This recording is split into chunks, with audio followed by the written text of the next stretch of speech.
চাচা আবু তালিব বললেন, ভাতিজা তুমি যখন সকালবেলা বের হয়েছ, মক্কার বড় বড় নেতারা আমাদের বাড়িতে আসছে।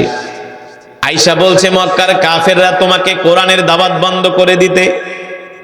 আল্লাহর নবী শোনার পরে নবীজির চোখ লাল হয়ে গেছে, চেহারার ভিতরে রাগ ফুটে উঠেছে। চাচা আপনি বলেন কি? মক্কার কাফেররা আমাকে কোরআনের দাওয়াত বন্ধ করে দিতে বলছে।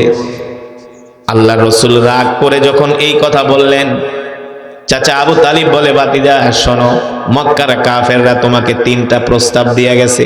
কয়টা? এক নাম্বার, যদি তুমি মক্কার নেতৃত্ব চাও, তোমার হাতে মক্কার নেতৃত্ব তুলে দেওয়া হবে। 2 নম্বরে, যদি তুমি অর্থের মালিক হতে চাও, মক্কার কাফেররা তোমাকে মক্কার সব অর্থের মালিক বানায় দিবে। 3 নম্বরে, তারা তোমাকে আরেকটা প্রস্তাব দিয়ে গেছে, যদি মোহাম্মদ সুন্দরী নারী চায়, আমরা মোহাম্মদকে সুন্দরী নারী দিয়ে দিব। তারপরেও বলো, মোহাম্মদকে কোরআনের দাওয়াত বন্ধ করে দিতে বলেন নাউজুবিল্লাহ। এই কথা শোনার পরে আল্লাহর নবী দাঁড়ায় গেলেন আর বললেন, চাচা মক্কার কাফেরদেরকে আপনি আগামীকাল বলে দিবেন, লাম্মা রাআল কমারা ইয়ামিনি ওয়াশ শামসা ইয়া শিমালি, লাম্মা রাআল কমারা ইয়ামিনি ওয়াশ শামসা ইয়া শিমালি। চাচা আপনি মক্কার কাফেরদেরকে বলে দিবেন, এক হাতে যদি মোহাম্মদকে সূর্য দেওয়া হয়, আর এক হাতে যদি মোহাম্মদকে চন্দ্র দেওয়া হয়, তারপরেও আল্লাহর পয়গম্বর মুহাম্মদ সাল্লাল্লাহু আলাইহি সাল্লাম আল্লাহর কোরআনের দাওয়াত থেকে এক চুল পরিমাণ দূরে সরে যাবে না। জোরে বলেন আল্লাহু আকবার। আমরাও সেই বিশ্ব নবীর শিষ্য, আমরাও আল্লাহর কোরআন থেকে এক চুল পরিমাণ দূরে সরে যাব না, ঠিক কিনা বলেন? আমরা কোরআনের কথা বলবো, দ্বীনের কথা বলবো, শুধু কোরআনের কথা বলবো না, প্রয়োজনে এই কোরআনের জন্য আমাদের মাল দিব, জান দিব। রাজি আছেন? প্রয়োজনে আল্লাহর জমিনে আল্লাহর দ্বীন কায়েমের জন্য আমরা আমাদের সন্তানকে, আল্লাহর নবী বিশ্ব নবী একা মক্কার কাফেরদের বিরুদ্ধে লড়াই করেছেন। আল্লাহর নবীর পক্ষে মক্কায় কেউ ছিলেন না। আবু জেহেল, আবু লাহাব, উতবা, সাইবাদের বিরুদ্ধে আল্লাহর নবী একা লড়াই করেছেন, একা লড়েছেন, ঠিক কিনা বলেন? আল্লাহর নবী একা কোরআনের কথা বলেছেন। আর আমরা আজকে 18 কোটি মুসলমান হইয়াও কোরআনের আইনের কথা বলতে পারি না। এর চাইতে মুসলমানের কাছে লজ্জার কিছু হতে পারে না। আল্লাহ নবী এই কোরআনের দাওয়াত দেওয়ার কারণে শেষ পর্যন্ত মক্কার কাফেররা আল্লাহর রাসূলের উপরে এমন নির্যাতন করলো, অকাথ্য নির্যাতন করে আল্লাহর নবীকে মক্কার কাফেররা মক্কা থেকে বের করে দিছে। বুঝেন নাই? অকাথ্য নির্যাতন করে আল্লাহর নবীকে মক্কার কাফেররা মক্কা থেকে বের করে দিছে। শেষ পর্যন্ত আল্লাহ তাআলা ডাক দিয়া বলে, হাবিব আপনি আর মক্কায় থাকবেন না, আপনার জন্য মক্কা আর নিরাপদ না। যুবক এবার দেখো রে বন্ধু, ভালো করে চিন্তা করো। আল্লাহর নবী আল্লাহর জমিনে কোরআনের আইন কায়েম করার জন্য এবার নিজের মাতৃভূমি ছাড়তে হয়েছে, এবার নিজের বাপ দাদার ভিটা ছাড়তে হয়েছে। আল্লাহ তাআলা নির্দেশ দিলেন, হাবিব আপনি আর মক্কায় থাকবেন না, আপনি এবার মক্কা থেকে হিজরত করে মদিনায় যান। আপনাকে আমাকে যদি বাপ দাদার ভিটা ছাড়া করতো, আমাদের কাছে কেমন লাগতো? যারে বলে, এই যে 20 লক্ষ রাখাইনের মুসলমান বাংলাদেশে আছে, আমরা মাঝে মাঝে ওয়াজ করার জন্য ওই চট্টগ্রাম, কক্সবাজার, উখিয়াতে যাই। অনেক রোহিঙ্গারা আসে আমাদের ওয়াজ শোনার জন্য, অনেক রাখাইনের মুসলমান আইসা হাত ধরে কান্না করে দেয়। বলি কাঁদেন কেন, কাঁদেন কেন? বলে হুজুর নিজের মাতৃভূমির জন্য মায়া লাগে, নিজের বাপ দাদার ভিটার জন্য মায়া লাগে। আল্লাহ রসুলকে যখন মক্কা থেকে বের করে দেয়, আল্লাহ রসুল যখন মক্কা থেকে হিজরত করে মদিনায় যায়, কিভাবে থাকবে আল্লাহ নবী একা মক্কায়? দেখেন, রাস্তা দিয়ে হাঁটলে মক্কার কাফেররা আল্লাহ নবীকে গালি দেয়। আল্লাহ রসুলের হাঁটার চলার পথের মধ্যে তারা কাটা বিছায়া রাখে। আল্লাহ নবী সেজদায় গেলে নবীজির পিঠের উপরে উটের নারী বুড়ি চাপায়া দেয়। এমন কোন নির্যাতন নাই, জুলুম নাই মক্কার কাফেররা আল্লাহ রসুলের উপরে করে নাই। শেষ পর্যন্ত আল্লাহ তাআলা তার হাবিবকে বললেন, হাবিব আপনি আর মক্কায় থাকবেন না, এবার আপনি মক্কা ছেড়ে মদিনায় চলে যান। আল্লাহ নবী সাইয়েদনা আবু বকরকে নিয়ে এবার মক্কা থেকে মদিনার দিকে রওনা শুরু করলেন। মক্কা থেকে 3 কিলোমিটার দূরে যায় আল্লাহ নবী বারবার মক্কার দিকে তাকায় আর কান্না করে, বাইতুল্লাহর দিকে তাকায় আর কান্না করে। আল্লাহ নবী বলে, বাইতুল্লাহ রে, মক্কা রে, তোকে ছেড়ে আমার যেতে মন চায় না রে বাইতুল্লাহ, এ বাইতুল্লাহ তোকে ছেড়ে আমার যেতে মন চায় না, কিন্তু মক্কার কাফেরদের ষড়যন্ত্রের কারণে আমি মক্কায় থাকতে পারলাম না।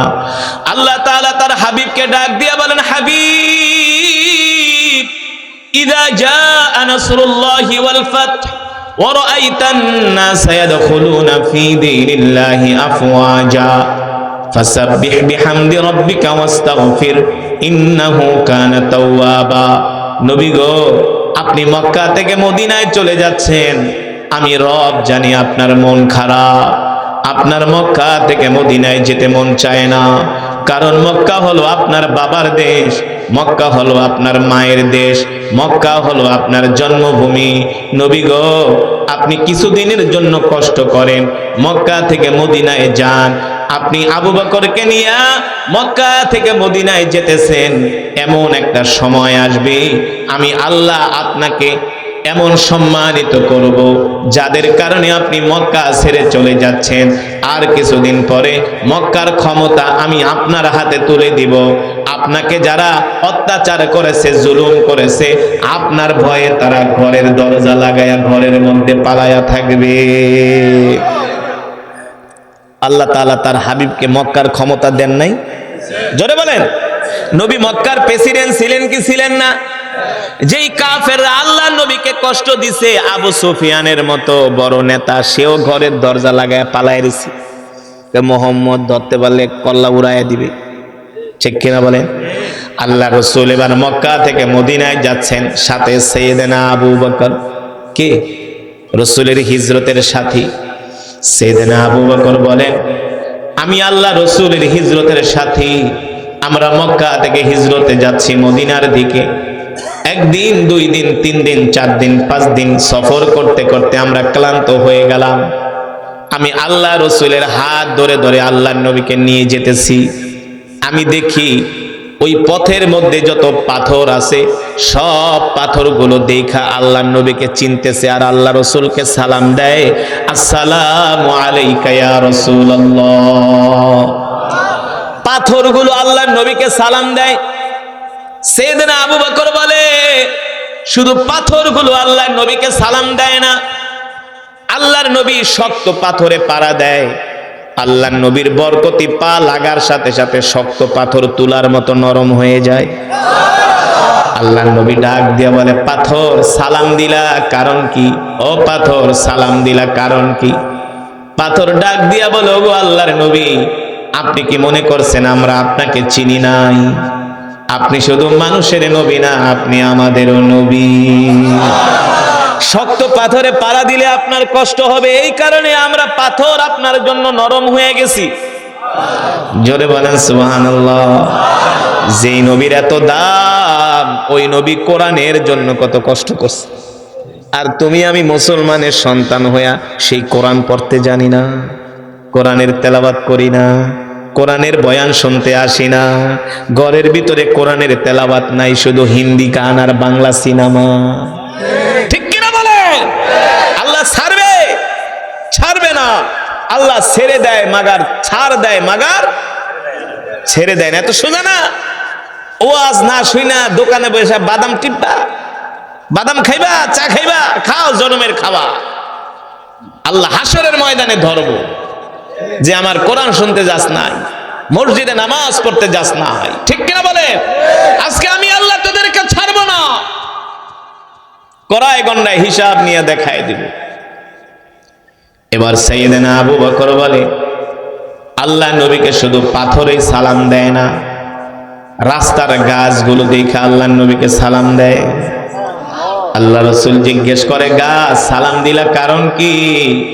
কয়, সালাম কেন দিব না? আপনি কি মনে করছেন আপনাকে চিনি নাই?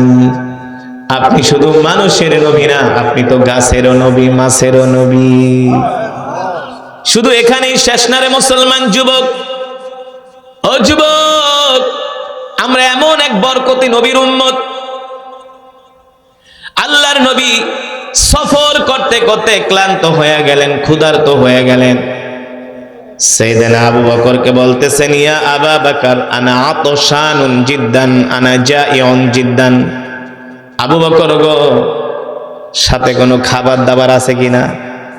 দেখেন, মক্কা থেকে মদিনা হলো 550 কিলোমিটার, এটা হলো বর্তমানের রাস্তা। কিন্তু 1450 বছর আগে মক্কা থেকে মদিনা শুধু 550 কিলোমিটার না, 1450 বছর আগে মক্কা থেকে মদিনার দূরত্ব হবে 1500 কিলোমিটার। কারণ আগে কি লাগে না? একেই তো মরুভূমির পথ, পাহাড়ের পথ, রৌদ্র উঠলে একেতে সূর্যের তাপ, দ্বিতীয়ত হলো মরুভূমির বালুর তাপ। ঠিক কিনা বলেন? এমন ভাবে বালুর তাপ বেড়ে গেছে, সূর্যের তাপ বেড়ে গেছে। আল্লাহ নবী ক্লান্ত হয়ে গেছেন। সাইয়েদনা আবু বকরকে বলেন, ইয়া আবা বকর আনা জাইউন জিদ্দান। আবু বকর গো, আপনার কাছে কোনো খাবার দাবার আছে কিনা? সাইয়েদনা আবু বকর বলে, আল্লাহ রাসূল, আমার কাছে যত খাবার দাবার ছিল সব শেষ হয়ে গেছে, এখন তো কোনো খাবার নাই। আল্লাহ নবী বলে, খাবার না থাকলে একটু পানি দেন। এই যুবক, আল্লাহ নবী খাবার পানি পর্যন্ত পাচ্ছেন না, দিনের জন্য কত কষ্ট করতেছেন। 3 দিন পর্যন্ত আল্লাহ নবী ক্ষুধার যন্ত্রণায় পেটে পাথর বেঁধেছেন। আর আপনি আমি কয়দিন ক্ষুধার যন্ত্রণায় কান্না করছি। এক বেলা না খায়া থাকলে তো আমাদের একেবারে অবস্থা খারাপ হয়ে যায় না? এই যে রমজান মাস আসতেছে, দেখবেন ভোর রাত্রে জনমের খাওয়া খাইয়াও জোহরের পরে একেবারে মনে হয় খারাপ থেকে পড়া যায় না, হুইয়া পড়ে। ভালো কথা কইল, রোজা রাখছি, কথা কবি না। আর আল্লাহর নবী 3 দিন পর্যন্ত খেতে পায় নাই, ক্ষুধার যন্ত্রণায় পেটে পাথর বেঁধেছে, একমাত্র আল্লাহর জমিনে আল্লাহর দ্বীন কায়েমের জন্য। ও মুসলমান, শেষ পর্যন্ত আল্লাহর নবী সাইয়েদনা আবু বকর বলে, আবু বকর, খাবার না থাকে একটু পানি দেন।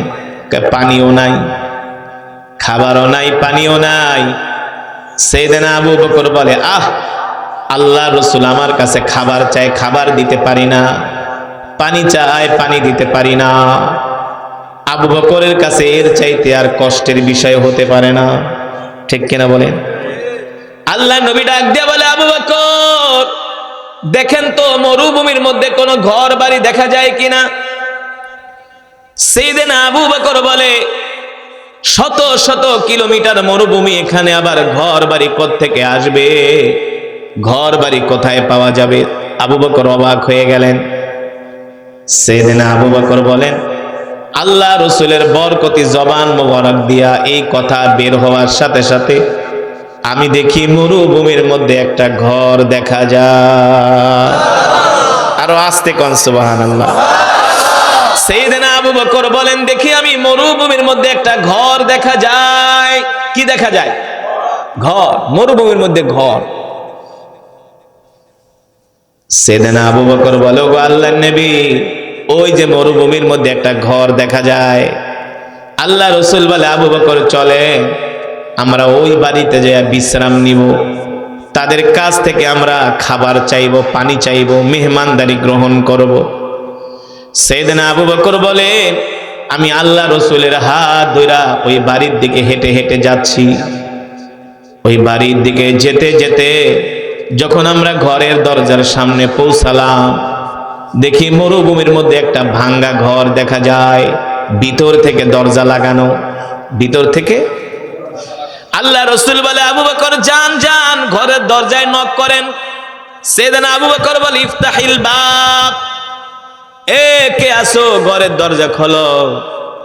একবার, দুইবার, তিনবার বলার পরে কোনো আওয়াজ নাই। চতুর্থবার ঘর থেকে মৃদু কণ্ঠে একটা মহিলা কণ্ঠের আওয়াজ, মিন আইনা জিনা, কোথা থেকে আসতো তোমরা, কি তোমাদের পরিচয়? জিনা মিনাল মক্কা ইলাল মাদিনা, আমরা দুইজন মুসাফির মক্কা থেকে আসছি মদিনায় যাব। দুইজন মুসাফির মক্কা থেকে আসছি মদিনায় যাব। মক্কা থেকে আসছো মদিনায় যাবা, ভালো কথা, তাহলে আমার বাড়িতে কেন? সাইয়েদনা আবু বকর বলে, শোনো, রৌদ্রের এত তাপ, মরুভূমির এত তাপ, আমাদের হাঁটতে কষ্ট হচ্ছে।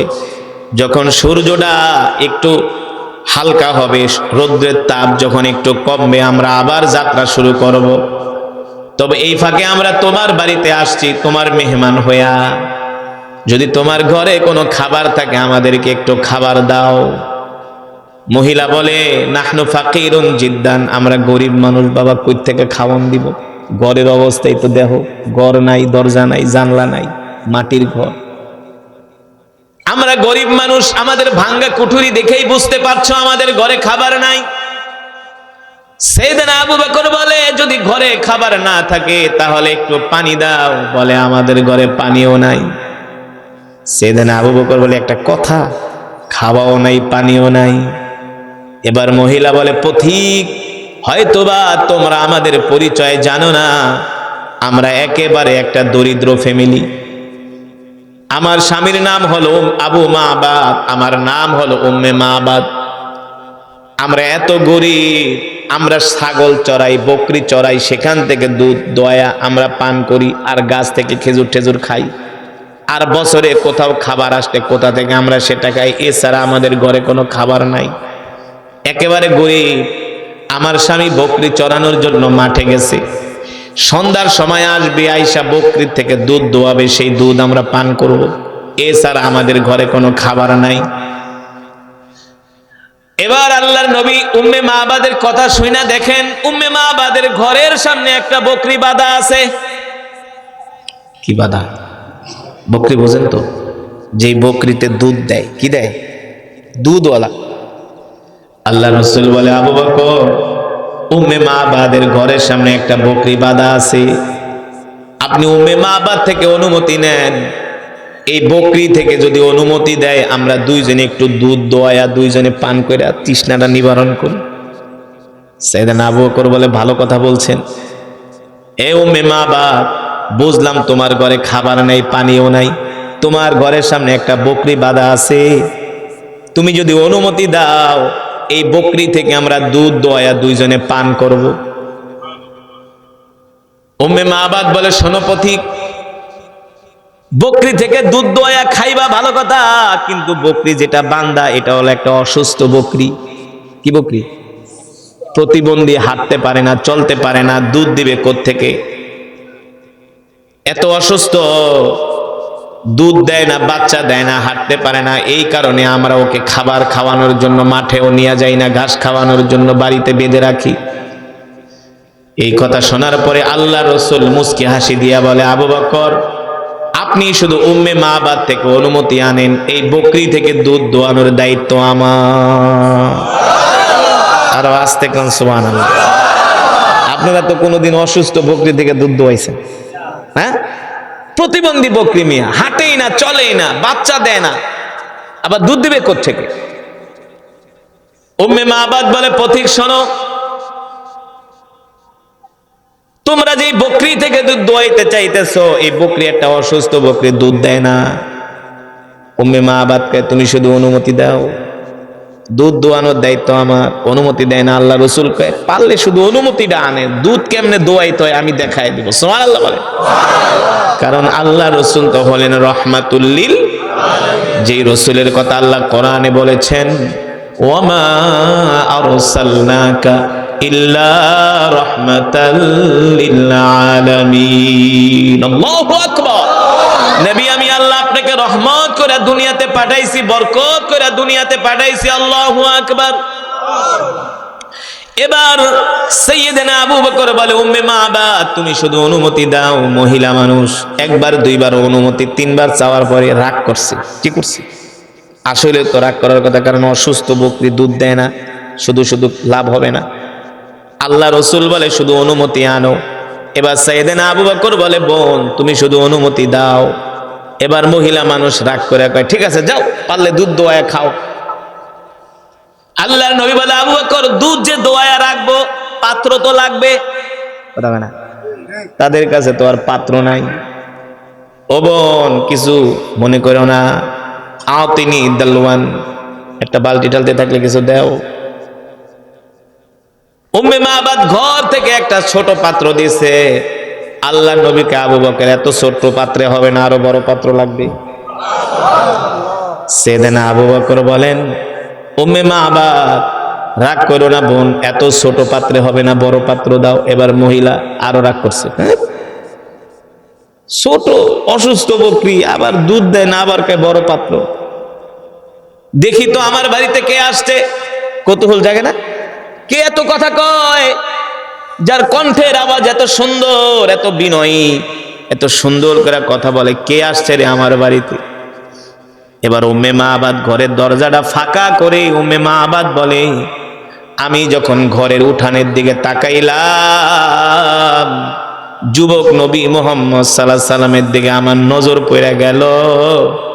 আমি নবীর চেহারার দিকে তাকায়া রইলাম। আমি আমার জীবনে আজ পর্যন্ত কোনোদিন এত সুন্দর মানুষ দেখি না। উম্মে মাবাদ বলে, আল্লাহি রাব্বিল কাবা, আল্লাহি রাব্বিল কাবা, আমি ওই রবের কাবার কসম খায়া বলি, একবার আমি নবী মুহাম্মদ, যুবক মুহাম্মদের চেহারার দিকে তাকাই, আর একবার আমি রাত্রবেলা পূর্ণিমার চাঁদের কথা মনে করি, দেখি চাঁদ সুন্দর নাকি মুহাম্মদ সুন্দর। উম্মে মাবাদ বলে, আল্লাহর কসম করে বলি, ওই চাঁদের চেয়েও 1000 গুণ আল্লাহর পয়গম্বর সুন্দর। উম্মে মাবাদ বলে, আমি আল্লাহর নবীর চেহারার দিকে তাকাই আছি, আর নজর ফিরাইতে পারি না। বুঝেন নাই? আরে এত সুন্দর মানুষ কি হয় নাকি? আমার বাড়িতে এত বড় মেহমান আসছে। উম্মে মাবাদ বলে, আমি শুধু তার চেহারা দেখা পাগল হয়ে যাই নাই। যুবক মোহাম্মদ, আল্লাহ নবী যখন আমার বাড়িতে ঢুকছে, আমার বাড়িটা পুরো ঘ্রাণে ছড়ায় গেছে। নবীর শরীরের ঘ্রাণে পুরা বাড়ি সুবাসিত হয়ে গেছে। আল্লাহ রসুলের শরীর থেকে যে ঘাম বের হইতো, সাহাবীরা ওই ঘামগুলো আল্লাহ রসুলের শরীর থেকে সংগ্রহ করে তারা আতর হিসাবে ব্যবহার করত, সুগন্ধি হিসাবে ব্যবহার করত। উম্মে মাবাদ বলে, দেখতেছি যুবক মোহাম্মদের চেহারা থেকে ঘাম ঝরতেছে, এক একটা ঘামের ফোঁটা আমার কাছে মনে হয় হীরামণি মুক্তার মতো কিসকিস চিকচিক করতেছে। আল্লাহু আকবার। উম্মে মাবাদ আল্লাহ রাসূলের চেহারা দেখা কয়, এবার বকরির দুধ না পারলে জবাই করে খায়া ফেলাও। সুবহানাল্লাহ। উম্মে মাবাদ বলে, আমি যুবক মুহাম্মদের দিকে তাকায় আছি, তার চুলগুলো দেখি এত সুন্দর, তার চোখগুলো এত সুন্দর, তার চেহারাটা এত সুন্দর, তার আঙ্গুলগুলো এত সুন্দর, তার পা গুলো এত সুন্দর। কেন হবে না রে? এই পৃথিবীর সব সৌন্দর্য আমার কলিজার টুকরা নবীকে আল্লাহ দান করেছে। আমার নবীর মতো এত সুন্দর করে আল্লাহ পৃথিবীতে কোনো মানুষ বানায় নাই, ঠিক কিনা বলে? শুধু মানুষ না, মানুষ না, আল্লাহ কোনো পয়গম্বরকেও সৃষ্টি করে নাই। করছে? আমরা ছোটবেলা যখন মিশরে পড়াশোনা করতাম, মিশরে যাইতাম, দুবাই থেকে ফ্লাই হতো কায়রোর ফ্লাইট বিমানে। বাংলাদেশের বিমানে উঠলে 400 জন যাত্রী থাকলে এক একজনের এক এক চেহারা, কেউ সাদা, কেউ কালো, কেউ লম্বা, কেউ খাটো। বুঝলেন না? বাংলাদেশে হলো মিক্স বিট, এক একজনের এক এক চেহারা। আর মিশরের মানুষ যারা সৌদি ঠৌদি বিদেশে থাকেন দেখছেন, মিশরি 1000 মানুষ এক জায়গায় করবেন, সবার এক চেহারা, বডি ফিগার, হাইট, ফর্সা, লম্বা, সব এক সাইজ, সব এক সাইজ। কারণ কি জানেন? কোন তো কারণ কি? ওই মিশর হলো পয়গম্বর ইউসুফ আলাইহিস সালামের দেশ। পয়গম্বর ইউসুফ আলাইহিস সালাম এত সুন্দর ছিলেন, কেমন সুন্দর, কেমন সুন্দর। পয়গম্বরের চেহারা দেখা আজিজ মিসরির স্ত্রী জুলাইখা পাগল হয়ে গেছে, চেহারা দেখে পাগল হয়ে গেছে। জুলাইখার বান্ধবীরা পত্র লেখছে, জুলাইখার এটা কি করলি? তুই একটা বাদশার স্ত্রী হইয়া গোলামের প্রেমে পাগল হইছস, আমাদের নাক কাইটা দিছস, কান কাইটা দিছস, এটা একটা কাজ করলি নাকি? জুলাইখা কয়, তোদেরকে আমি এইভাবে জবাব দিব না, তোদেরকে আমি ফিল্ডে জবাব দিব। কিসে? ফিল্ডে, খোলা ময়দানে, আয় আমার রাজপ্রাসাদে। এবার জুলাইখার বান্ধবীরা আসছে, আসার পরে জুলাইখাকে যা আপেল খাও, মেহমানদারি করো, সবার হাতে আপেল দিছে আর ছুরি দিছে, খাইতে থাকো। যে গোলামের প্রেমে পাগল হইছি ওই গোলামরে একটু পরে জেলখানা থেকে বাইর করব। দেখবা খালি এক নজর। জুলাইখার বান্ধবীরা আপেল খাইতে খাইতে পয়গম্বর ইউসুফ জেলখানা থেকে বের হইছে, এক নজর তাকায়া রইছে, আর নজর ফিরাইতে পারে না। এত সুন্দর, এত সুন্দর, এত সুন্দর। জুলাইখার বান্ধবীরা আপেল কাটতে কাটতে আপেল কাটা শেষ, এবার আঙ্গুল কেটে রক্ত বেরিয়েছে। সবার আঙ্গুল কেটে রক্ত বের হচ্ছে। জুলাইখা চালাক মহিলা, এই আপেল খাইতে যায় আঙ্গুল কাটো কেন? এখন সবাই লজ্জায় পড়ে গেছে। লজ্জা পাও কেন? দিছি আপেল খাইতে, আপেল না খাইবা আঙ্গুল কাটো কেন? রক্ত বেরিল কেন? জুলাইখার বান্ধবীরা কয়, জুলাইখা রে, তুই কোন গোলামের প্রেমে পাগল হইছস? ওই গোলাম তো মানুষ না, মনে হয় আসমান থেকে ফেরেশতা আইছে। মানুষের চেহারা এত সুন্দর হতে পারে না। আল্লাহু আকবার। আম্মা জান আয়েশা রাদিয়াল্লাহু তাআলা আনহা বলেন, জুলাইখা পয়গম্বর ইউসুফকে দেখা পাগল হয়ে গেছে। মিশরের রমণীরা পয়গম্বর ইউসুফের চেহারা দেখে আঙ্গুল কেটে ফেলেছে। আর আমার স্বামী মুহাম্মদ সাল্লাল্লাহু আলাইহি সাল্লামকে যদি মিশরের রমণীরা দেখতো, শুধু আঙ্গুল কাটতো না, তারা কলিজা পর্যন্ত কেটে ফেলতো, তারপরেও আল্লাহ রাসূলের চেহারা থেকে নজর ফিরাইতে পারতো না। আল্লাহু আকবার। আমার নবী এত সুন্দর ছিলেন, এত সুন্দর, এত সুন্দর। সুবহানাল্লাহ বলেন। আমার নবীর মতো এত সুন্দর করে আল্লাহ পৃথিবীতে কাউকে বানায় নাই। আমার নবীর মতো এত সুন্দর আল্লাহ কাউকে দান করেন নাই। সব সৌন্দর্য আল্লাহ আমার নবীকে দান করেছে। সেই নবীর উম্মত আমরা খুশি না বেজার? কম খুশি নাকি বেশি খুশি? আল্লাহু আকবার। জোরে বলেন আল্লাহু আকবার। এবার মনে আছে নাকি কই গেছিলাম? বকরি জবাই করে খায়া ফেলাও, আল্লাহ নবীকে জবাই করে খামো না? দুধ দোয়াই খামো। অসুস্থ বকরির সামনে আল্লাহর নবী যাবার সাথে সাথে অসুস্থ বকরি সুস্থ হয়ে গেছে। শুধু বকরি সুস্থ হয় নাই, আল্লাহর নবীকে দেখে সালাম দেয়, আসসালামু আলাইকা ইয়া রাসূলুল্লাহ। আল্লাহর নবী ডাক দেয়, বকরি সালাম দিলা, কারণ কি? কয় সালাম কেন দিব না? আপনি কি মনে করছেন আপনাকে আমি চিনি নাই? আপনি শুধু মানুষের নবী না, আপনি আমারও নবী। ও নবী গো, আমি ছিলাম অসুস্থ, আপনাকে দেখার সাথে সাথে আল্লাহ আমাকে সুস্থ বানায় দিছে। আল্লাহ নবী বকরিকে ডাক দেয়, আয় আয় কাছে আয়। দৌড়ে বকরি আল্লাহ নবীর কাছে আসছে। আল্লাহ রসুল বকরিকে জড়ায় ধরছে। এবার বকরির চোখ দিয়া পানি পড়তেছে। আল্লাহ নবীকে কান্দোস কেন? নবী গো, আপনারা যদি না পাইতাম আমি জীবনে কোনোদিন সুস্থ হইতাম না। আপনার বরকতে আমি সুস্থ হয়ে গেছি। দেখেন আমার মালিক আমাকে কত কষ্ট দেয়, খাওন দেয় না, ঘাস দেয় না, খাবার খাইতে নিয়ে যায় না। আপনাকে দেখার পরে আমি সুস্থ হয়ে গেছি। আল্লাহ নবী ডাক দিয়া বলে, বকরি আমি তোরে দোয়া করে দিয়ে গেলাম, তুই কোনোদিন, আজ থেকে আর কোনোদিন তুই অসুস্থ হবি না। এবার আল্লাহ নবী বলে, বকরি যদি অনুমতি দাও তোমার থেকে একটু দুধ দোয়ায়া আমরা দুইজন পান করব। বকরি বলে, বলেন কি? এই কথা বলে বকরির দুই পাও দুই দিকে ছড়িয়ে দিয়েছি। বলে, আপনি আমার থেকে দুধ দোয়ান। এবার আল্লাহর রাসূল বিসমিল্লাহ বইলা বকরির স্তনে হাত দেওয়ার সাথে সাথে বকরির স্তনটা দুধে ভরপুর হয়ে গেছে। এবার নবীজি নিজেই বকরির দুধ দোয়াইতেছে। দেখেন আমরা এমন নবীর উম্মত যেই নবী বকরির দুধ দোয়াইতে পারে।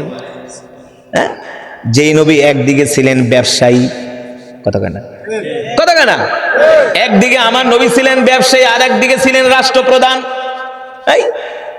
একদিকে ব্যবসায়ী, আর একদিকে রাষ্ট্রপ্রধান, আর একদিকে যুদ্ধের ময়দানের সেনাপতি। সেই নবীর শিষ্য আমরা, ঠিক কিনা বলেন? কয় আলেমরা নাকি রাষ্ট্র চালাইতে পারে না। আরে বেটা, যাদের কাছে কোরআন আছে তারাই হলো পৃথিবীর সবচেয়ে বড় শিক্ষা। রাখো, আমি আল্লাহর নবীর কোরআন শুনতে যাব না, এই কথা তুমি আমাকে যত নিষেধ করবা তত আমি আল্লাহর নবীর কোরআন আরো বেশি শুনব। শেষ পর্যন্ত হযরত বেলাল কাফেরদের কথায় কর্ণপাত করে না, আল্লাহ রাসূলের কোরআন শোনার জন্য আসে। এবার মক্কার কাফেররা হযরতে বেলালের দুই হাত বাঁধলেন, দুই পা বাঁধলেন। দুই হাত আর দুই পা বেঁধে হযরতে বেলালকে উত্তপ্ত মরুভূমির মধ্যে চিৎ করে শোয়ায়া হযরতে বেলালের শরীরের মধ্যে লোহার রড দিয়া সেকা দেওয়া হয়েছে। হযরতে বেলালের শরীরের মধ্যে লোহার রড গরম করে করে সেকা দেওয়া হয়েছে, আর বলা হয়েছে বেলাল মুহাম্মাদের কোরআন শুনতে যাবি না। হযরত বেলাল বলে, কাফেররা শুনে রাখো, তোমরা আমাকে মারতে মারতে শেষ করে ফেলবা, আল্লাহর নবীর কোরআন শোনা থেকে আমাকে এক মুহূর্তের জন্য বিরত রাখতে পারবা না। ও মুসলমান, শুধু এখানেই শেষ নয়, হযরতে বেলালের 2 হাত 2 পা বেঁধে পাগলা ঘোড়ার পায়ের সাথে বেঁধে দিয়েছে, আর পাগলা ঘোড়া উত্তপ্ত মরুভূমির মধ্যে দিয়ে দৌড়ায়, আর হযরতের বেলালের শরীরের গোশতগুলো পাথরের সাথে লেগে লেগে খসে খসে পড়ে যায়। ও যুবক, আল্লাহর কোরআনের জন্য রাসূলের সাহাবীরা কত কষ্ট করছে, তারপরেও তারা আল্লাহর কোরআন থেকে দূরে সরে যায় নাই, ঠিক কিনা বলে? শেষ পর্যন্ত আল্লাহর নবী এই কোরআনের দাওয়াত নিয়ে মক্কার কাফেরদের কাছে যায়। মক্কার কাফেররা এমন কোন অত্যাচার নাই, এমন কোন নির্যাতন নাই, এমন কোন জুলুম নাই তারা আল্লাহর নবীর উপরে করে নাই। ও যুবক, আল্লাহর নবী যখন কোরআনের দাওয়াত দিতে যায়, মক্কার কাফেররা রাস্তার ভিতরে কাটা বিছায়া রাখে, আল্লাহ রাসূলকে হত্যা করার জন্য তারা ষড়যন্ত্র করে। শেষ পর্যন্ত তারা যখন কোনো ষড়যন্ত্রে কাজ হয় না, আল্লাহর নবী কোরআনের দাওয়াত থেকে দূরে সরে যায় না, শেষ পর্যন্ত মক্কার কাফেররা আল্লাহ রাসূলের প্রিয় চাচা, নাম আবু তালেব, নাম শুনছেন? আবু তালেব কি মুসলমান ছিলেন? হ্যাঁ, আবু তালেব মুসলমান ছিলেন না, দেখেন কাফের হয়েও কোরআনের পক্ষে ছিলেন। হ্যাঁ, আবু তালেব কাফের হয়েও কোরআনের পক্ষে ছিলেন, কিন্তু এই সমাজের ভিতরে এমনও মুসলমান আছে যারা কোরআনের কথা শুনতে পারে না, ওদের কাছে মমতাজের গান মজা লাগে। হ্যাঁ, ঠিক না? ওদের কাছে গায়ে হলুদের অনুষ্ঠান মজা লাগে, ঠিক কিনা বলে? আবু তালেব মুসলমান ছিলেন না। আবু তালেব যতদিন পর্যন্ত বেঁচে ছিলেন, আল্লাহর নবীকে মক্কার কাফেররা চোখ তুলে তাকানোর সাহস পায় নাই আল্লাহ রাসূলের দিকে। এবার মক্কার কাফেররা দেখে আল্লাহর পয়গম্বরকে কোনোভাবেই তারা কোরআনের দাওয়াত থেকে দূরে সরাইতে পারে না। আমরা সেই বিশ্ব নবীর উম্মত, আমাদেরকে কোরআনের দাওয়াত দিয়েও খুঁজে পাওয়া যায় না, ঠিক কিনা বলে? এই এলাকার সব মুসলমান যদি কোরআনের মজমায় আসতো, তাহলে এই মাহফিলের ভিতরে জায়গা হতো না। কোন? অথচ রাসূলের সাহাবীরা এই কোরআনের জন্য কত কষ্ট করেছেন, এই কোরআনের জন্য কত মেহনত করেছেন। ও মুসলমান, আর আমরা সেই রাসূলের উম্মত হইয়া আমাদের ঘরের মধ্যে কোরআন নাই, কোরআনের তেলাওয়াত নাই। আপনারাই বলেন, রাগ করেন না, সমাজের কত পার্সেন্ট মানুষ কোরআন পড়তে পারে? বলেন, কত পার্সেন্ট মানুষ? 100-র ভিতরে 2% মানুষও সহি করে কোরআন পড়তে পারে না। বাংলাদেশে 18 কোটি মুসলমান আছে, 18 কোটি মুসলমানের মধ্যে সর্বোচ্চ 2% মানুষ নামাজ পড়ে, বাকি 98%ই নামাজ পড়ে না। হ্যাঁ হ্যাঁ, যদি বলেন হুজুর আপনার কথা বিশ্বাস করি না, ঠিক আছে, আমি গত বছর একটা মাহফিলে গিয়েছিলাম, গত 3 বছর আগে। মতলব কোথায়? আপনাদের পাশেই তো নাকি? মতলব না, চাঁদপুর মতলব, এই মেঘনার পরেই তো। মাহফিলে যাওয়ার পরে জিজ্ঞেস করলাম, মাহফিলের বয়স কত? হুজুর বেশি না, 51তম। আপনারা তো 45, আপনারা কততম জানেন তো? আপনাদের এলাকার মাহফিল কততম জানেন তো? অনেকেই জানে না। 45তম। মাশাআল্লাহ বলেন, মারহাবা বলেন। এটা অনেক বড় খুশির খবর না? 45 বছর যাবত আপনারা মাহফিল করে আসছেন, তার মানে হুজুরকে দাওয়াত দিতে দিতে আপনার একবারে জুনা হয়ে গেছে। লাগে হুজুর 9:30 আয় পড়বেন, ভালো। 45 বছর ধরে মাহফিল হচ্ছে। যারা এত সুন্দর মাহফিলের প্রতিষ্ঠা করে গেছেন, তারা অনেকেই দুনিয়াতে নাই না? আল্লাহ তাদের কবরকে নূরে নূরান্বিত করে দিন, বলি আমিন। তাদের কবরকে আল্লাহ তাআলা জান্নাতের বাগান বানায় দিন, বলি আমিন। এই মাহফিলকে আল্লাহ তাআলা যুগের পর যুগ, প্রজন্মের পর প্রজন্মকে কবুল করুন, আমিন। যেটা বলছিলাম, 45তম মাহফিল, আর ওটা হলো 51তম। কততম? যে দেখি বিশাল আয়োজন, শুধু খিচুড়ির ডেক। কিসের ডেক? গরু জবাই করছে 10টা। আমি কি করছেন কি? হুজুর 50,000 মানুষে খাওয়ামো। কত হাজার? 10 গরু জবাই করছে, 50,000 মানুষে খাওয়ামো। কমিটি একা হুজুর আজকে এমন কেরাতে টান দিবেন, একেবারে মাইকে তার মার ছিঁড়া ফেলাইবেন। আর এক গ্রুপ একা হুজুর ওই গ্রামে আইছিলেন, কেরাত পয়রা মাইকে দিয়ে ইউনিট কেটে ফেলাইছেন, খুব নাম হয়ে গেছে। আজকের মাহফিলে কয়েকটা ইউনিট কাটতে চাই। সেক্রেটারি একা হুজুর এমন ওয়াজ দিবেন যাতে মানুষ কাঁথার তলের থেকে উঠে আয় পড়ে। আমার কি দায়িত্ব এমন ওয়াজ করে মানুষকে কাঁথার তলের থেকে উঠায় আনানো? কোন হেদায়েত দেওয়ার মালিক? দুনিয়ার কোন মানুষ হেদায়েত দিতে পারবে? আল্লাহ আল্লাহ রসুল তো তার চাচারে হেদায়েত দিতে পারে নাই। ওই যে আবু তালেব মুসলমান ছিলেন? ছিলেন? ছিলেন কাফের। আল্লাহর নবীও তার চাচাকে হেদায়েত দিতে পারেন নাই। হেদায়েতের মালিক জোরে বলেন কে? ইন্নাকা লা তাহদি মান আহবাবতা ওয়ালাকিন্নাল্লাহা ইয়াহদি মান ইয়াশা ওয়া হুয়া আ'লামু বিল মুহতাদিন। আল্লাহ তাআলা ডাক দিয়া বলে, হাবিব হেদায়েতের মালিক আমি আল্লাহ, হেদায়েতের দায়িত্ব আপনার হাতে না। আপনার দায়িত্ব হলো আপনি মানুষদেরকে দাওয়াত দেন। এই যে মাহফিল করতেছে 45 বছর পর্যন্ত, এই মাহফিল কেন করতেছে? আপনাদেরকে কোরআন শোনানোর জন্য। আর আল্লাহ আপনাদেরকে হেদায়েত দিছে দেখে মাহফিলে আসছেন, নাইলে আসতে পারতেন না। এই জন্য আর একবার বলেন আলহামদুলিল্লাহ, আরো জোরে বলেন আলহামদুলিল্লাহ। যেটা বলছিলাম, ওই মাহফিল কমিটি আমাকে বলে, হুজুর এমন ওয়াজ করবেন মানুষ যেন কাঁথার তলে থেকে উঠে আইসা পড়ে। আমি বলি মাশাআল্লাহ, ওয়াজ তো 51 বছর ধরে করান। হুজুর 51 বছর ধরে করাই, খিচুড়ি খাওয়ান 50,000 মানুষের, খুব ভালো কথা। কয় হুজুর বাপ দাদার আমল থেকে কইরা আসতেছি। তো ইমাম সাহেবরে ডাক দিন, ইমাম সাহেব ভালো ওয়াজই তো করান। কয় হুজুর আমার মুসল্লিরা খুব ওয়াজ, যত ওয়াজ করবেন খালি শুনবো হুজুর, একজনও উঠবো না। আমি কি মাশাআল্লাহ। পরে ইমাম সাহেবরে জিজ্ঞেস করলাম, মসজিদ তো ভালোই বানাইছেন, এসি টেসি লাগাইছেন গ্রামের ভিতরে। হুজুর আমাদের মুসল্লিগুলা খুব ধার্মিক, খুব যা চাই সবই মসজিদের লেগে দিয়া দেয়। গ্রামের মসজিদ এসি লাগাইছে, বুঝেন না? আমি বলি মাশাআল্লাহ, তাহলে তো ভালো, খুব ভালো কথা। তো ইমাম সাহেব শুক্রবারে জুমার দিন কেমন মুসল্লি হয়? ইমাম সাহেবকে হুজুর একটা কথা কইলেন আপনি, কেমন মুসল্লি হয়? মসজিদের হুজুর উজুখানায় জায়গা দিতে পারি না। কোন জায়গায়? কোথায়? উজুখানায় জায়গা দিতে পারি না। আরেকজন ওই জায়গায় হুজুর ছাদও বইরা যায়। আপনাদের এলাকার কি অবস্থা? জুমার নামাজে কেমন মুসল্লি হয়?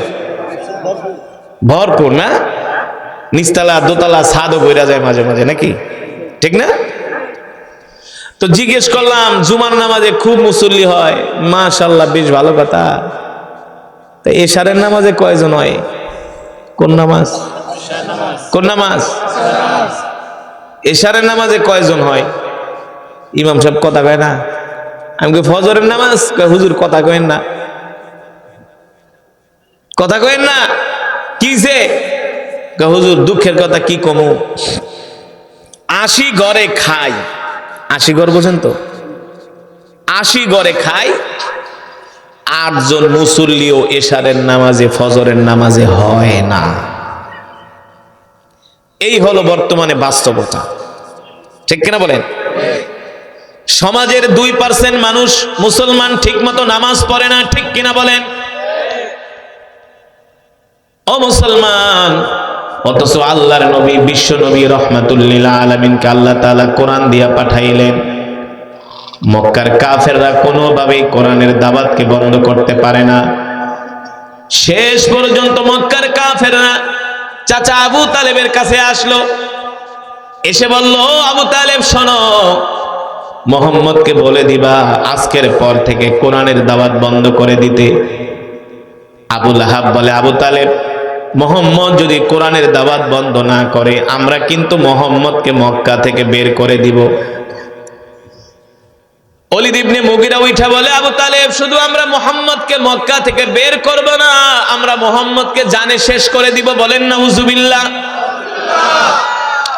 চাচা আবু তালেব বলে, আবু লাহাব, যতদিন পর্যন্ত আবু তালেব বেঁচে আছে ততদিন পর্যন্ত মুহাম্মদের দিকে তাকাইলে চোখ উঠায় ফেলাবো। আল্লাহু আকবার। কারণ চাচা আবু তালেব কালেমা পড়ে মুসলমান হয় নাই, কিন্তু আল্লাহ রসুলের জন্য চাচা আবু তালেব ছিলেন একটা শক্ত খুঁটি। বুঝেন নাই? চাচা আবু তালেব ছিলেন আল্লাহ রসুলের জন্য একটা শক্ত খুঁটি। ও মুসলমান, এবার মক্কার কাফেররা চাচা আবু তালেবকে বলে, শোনো আবু তালেব, ভাতিজা মোহাম্মদ যেহেতু এতই কোরআনের দাওয়াত দেয়, ইসলামের কথা বলে, ভাতিজা মোহাম্মদ যদি কোরআনের দাওয়াত বন্ধ করে দেয়, ভাতিজা আমাদের কাছে বিনিময়ে যা চাবে আমরা ভাতিজাকে তাই দিব। শুনে রাখো আবু তালেব, ভাতিজাকে বলবা, যদি ভাতিজা মোহাম্মদ কোরআনের দাওয়াত বন্ধ করে দেয়, আমরা ভাতিজাকে মক্কার বড় নেতা বানায় দেব। আমরা ভাতিজাকে মক্কার বড় নেতা বানায় দিব। আমরা ভাতিজার কথায় উঠবো আর বসবো। তারপরে বলো ভাতিজাকে কোরআনের দাওয়াত বন্ধ করে দিতে। চাচা আবু তালেব বলে, আর কি প্রস্তাব আছে বলো। এবার মক্কার কাফেররা বলে, শোনো আবু তালেব, মুহাম্মদ যদি অর্থের মালিক হতে চায়, আমরা মুহাম্মদকে মক্কার সব অর্থের মালিক বানায় দিব। কত বড় লোভনীয় অফার! কত বড় লোভনীয় অফার না? মক্কার বড় বড় নেতারা আল্লাহ রসুলকে নেতা মানবে। বুঝেন নাই? যত অর্থের প্রয়োজন আল্লাহ নবীকে তারা অর্থ দিবে। শেষ পর্যন্ত মক্কার কাফেররা বলল, শোনো আবু তালেব, একজন যুবকের আকাঙ্ক্ষা থাকে সুন্দরী নারী। যদি মুহাম্মদ সুন্দরী নারী চায়, আমরা মুহাম্মদকে সুন্দরী নারীও দিব। তারপরে বলো মুহাম্মদকে কোরআনের দাওয়াত বন্ধ করে দিতে। চাচা আবু তালেব বলে, ঠিক আছে, যাও, বের হও বাড়ি থেকে। সন্ধ্যার সময় ভাতিজা আসুক, তার সাথে আমি আলাপ করব। তোমরা যে প্রস্তাবগুলো দিয়েছো, এই প্রস্তাব নিয়ে আমি ভাতিজার সাথে আলাপ করব। মক্কার কাফেররা চলে গেল। আল্লাহর নবী রাত্রবেলা বাড়িতে আসছেন। চাচা আবু তালেব ডাক দিছে, ইয়া মুহাম্মদ তাআলাও, ভাতিজা এদিকে আসো, তোমার সাথে আমার কথা আছে। এবার আল্লাহর পয়গম্বর চাচা আবু তালেবের কাছে যখন আসলেন, ঠিক কিনা বলে, যেই বিশ্ব নবীকে আল্লাহ সাহায্য করতেছেন, দেখেন অসুস্থ বকরি দিকে দুধ দোয়াইতেছে না, অসুস্থ বকরি দুধ দোয়াইতেছে। এবার দুধ দোয়াইতে দোয়াইতে একেবারে বড় পাত্র ভরে গেছে, এক বালতি দুধ হয়ে গেছে। আর ওই মহিলা উম্মে মা আবার তাকায় তাকায় দেখতেছে, এটা আবার কোন ঘটনা? এটা দিয়ে আজীব ঘটনা। বকরি থেকে দুধ দোয়াইতেছে আল্লাহ রসুল। এবার দুধ দোয়ানোর পরে আল্লাহ নবী বললেন, আবু বকর আপনি পান করেন। আবু বকর বলে, না, আপনি আগে পান করেন। এবার সাইয়েদনা আবু বকর রাদিয়াল্লাহু তাআলা আনহু দুধ পান করলেন। এবার আল্লাহ রসুল দুধ পান করলেন। দুধ পান করার পরে বলে, আবু বকর দেখেন তো দুধের অবস্থা কি। সাইয়েদনা আবু বকর বলে, ওগো আল্লাহর নবী, যেমন দুধ তেমন আছে, এক ফোঁটাও কমে না। এটা হলো আল্লাহর নবীর বরকত। এক পেয়ালা দুধ আল্লাহ রসুল আসহাবে সুফা 400 সাহাবীদেরকে খাওয়াইছে। এক পেয়ালা দুধ। কয় পেয়ালা? 400 সাহাবীকে সিরিয়াল ধরে খাওয়াইতে খাওয়াইতে। আলী কি অবস্থা? আল্লাহর নবীর দুধ যেমন আছে এক ফোঁটাও কমে নাই। শুধু এখানেই শেষ না, আমার নবী বরকতের নবী। কেমন বরকত? নবীর বয়স যখন 12 বছর, কত বছর? মক্কা থেকে চাচা আবু তালেবের সাথে ব্যবসা করার জন্য সিরিয়ায় যাচ্ছেন। জর্দানের সীমান্তবর্তী এলাকায় যাওয়ার পরে আল্লাহ রসুল একটু অসুস্থ হয়ে গেলেন। চাচা আবু তালিবকে বললেন, চাচা অসুস্থ হয়ে গেছি, আমাকে একটু বিশ্রাম করান। চাচা আবু তালিব বলে, ভাতিজা, এই মরুভূমির মধ্যে আমি তোমার জন্য কোথায় বিশ্রামের জায়গা পাবো বলো? কোনো গাছও তো পাওয়া যায় না। চাচা আবু তালিব তাকায় দেখে একটা মৃত গাছ, যেই গাছের ডালগুলো উলিতে খেয়ে ফেলেছে, উলি পোকায়। আল্লাহ রসুল বলে, চাচা আপনি আমাকে মৃত গাছের নিচে নিয়ে বসান। আল্লাহ রসুলকে মৃত গাছের নিচে নিয়ে বসানোর সাথে সাথে মৃত গাছ জীবিত হয়ে গেছে। সেই গাছ আজ পর্যন্ত আছে কি আছে না? নাই, নাই, কিয়ামত পর্যন্ত থাকবে, কিয়ামত পর্যন্ত থাকবে। আমরা সেই বিশ্ব নবীর উম্মত। আল্লাহ তাআলা এই দুনিয়াতে আমাদেরকে দায়িত্ব দিয়া পাঠাইছেন, কুল্লুকুম রাঈন ওয়া কুল্লুকুম মাসউলুন আন রাইয়াতিহি। আল্লাহ তাআলা প্রত্যেকটা মানুষকে একটা দায়িত্ব দিয়া পাঠাইছে, সবার কাঁধে দায়িত্ব আছে। যুবক, তুমি মনে করো না তোমারে শুধু আল্লাহ বাইক চালানোর জন্য পাঠাইছে, গাঞ্জা খাওয়ার লেগা পাঠাইছে, বিড়ি খাওয়ার লেগা পাঠাইছে, ফুর্তি করার জন্য পাঠাইছে। না না না, কুল্লুকুম রাঈন ওয়া কুল্লুকুম মাসউলুন আন রাইয়াতিহি। আল্লাহর দায়িত্ব হলো তোমার আমার উপরে জমিন যার বিধান চলবে তার। আল্লাহর জমিনে আল্লাহর কোরআনের বিধান কায়েম করতে হবে। তো আল্লাহর জমিনে আল্লাহর কোরআনের বিধান কায়েম করতে হলে আগে আমাদের নিজেদেরকে কোরআন শিখতে হবে, আমাদের পরিবারকে কোরআন শিখাতে হবে, আমাদের সন্তানদেরকে কোরআন শিখাতে হবে। ঠিক কিনা বলেন? সমাজের প্রতিটা ঘরের মধ্যে কোরআনের দাওয়াত পৌঁছে দিতে হবে। যখন এইভাবে করে আমরা কোরআনের দাওয়াত ছড়িয়ে দিব, আমাদের দেশে কোরআনের আইন, আল্লাহর জমিনে দ্বীন বাস্তবায়ন করার জন্য যখন আমরা চেষ্টা করব, আল্লাহ আসমান থেকে আমাদের উপর রহমত নাজিল করবে। ঠিক কিনা বলেন? তাহলে আমাদেরকে কোরআন শিখতে হবে। কি শিখতে হবে? কোরআন। আর 5 ওয়াক্ত নামাজ আমাদেরকে জামাতের সাথে পড়তে হবে। রাজি আছেন? রাজি আছেন? আজকের মাহফিল থেকে আমরা ওয়াদা করব, জীবনে যতদিন বাঁচবো আর কোনোদিন নামাজ ছেড়ে দিব না। রাজি আছেন? কে কে রাজি আছেন? হাত উঠে আল্লাহকে দেখান। হাত সোজা করেন, সোজা করেন, বলেন আল্লাহ, ওয়াদা করলাম আর কোনোদিন নামাজ ছেড়ে দিব না, কোরআন ছেড়ে দিব না। আল্লাহ আমাদের কবুল করে নেন। হাত নামান। 5 ওয়াক্ত নামাজ পড়বেন তো? কোরআন পড়বেন তো? ইনশাআল্লাহ তাআলা আমাদের কবুল করুন। নূরুন আলা নূর ইসহাকিয়া হুসাইনিয়া দাখিল মাদ্রাসার উদ্যোগে আজকের এই মাহফিল, আল্লাহ তাআলা 3 দিন ব্যাপী মাহফিলকে কবুল করুন। আগামীকাল সমাপনী দিবস। আগামীকাল 1 জনে 10 জন নিয়ে আসবেন, কারণ আগামীকাল শুক্রবার ছুটির দিন। আনবেন তো? 1 জন 10 জনকে দাওয়াত দিয়ে নিয়ে আসবেন। এই মাহফিলটাকে সাফল্যমণ্ডিত করবেন। শেষ দিনে যাতে আজকে যে লোক আসছেন এ আছে 3 ডাবল লোক যাতে হয়। আগামীকাল হবে আশা করি। শুক্রবার অনেকে ছুটি ছাটা থাকবে, বাড়িতে থাকবে, আপনারা অনেকেই অফিস ছুটি পাবেন, আগামীকাল চলে আসবেন। আল্লাহ তাআলা সকলকে তৌফিক দান করুন। এতক্ষণ আমরা যে কথাগুলো শুনলাম, এই কথাগুলোর উপরে আমল করার তৌফিক দান করুন। সুবহানাকাল্লাহুম্মা বিহামদিকা আশহাদু আল্লা ইলাহা ইল্লা আনতা আস্তাগফিরুকা ওয়া আতুবু ইলাইক। দুরূদ শরীফ পড়ি। আল্লাহুম্মা সাল্লি আলা মুহাম্মাদ ওয়া আলা আলি মুহাম্মাদ কামা সাল্লাইতা আলা ইব্রাহিম ওয়া আলা আলি ইব্রাহিম ইন্নাকা হামিদুম মাজিদ। আল্লাহুম্মা বারিক আলা মুহাম্মাদ ওয়া আলা আলি মুহাম্মাদ কামা বারাকতা আলা ইব্রাহিম وعلى آل إبراهيم إنك حميد مجيد. أستغفر الله الذي لا إله إلا هو الحي القيوم وأتوب إليه. কাফেরদেরকে বলে দিবেন আমি আল্লাহর পয়গম্বর।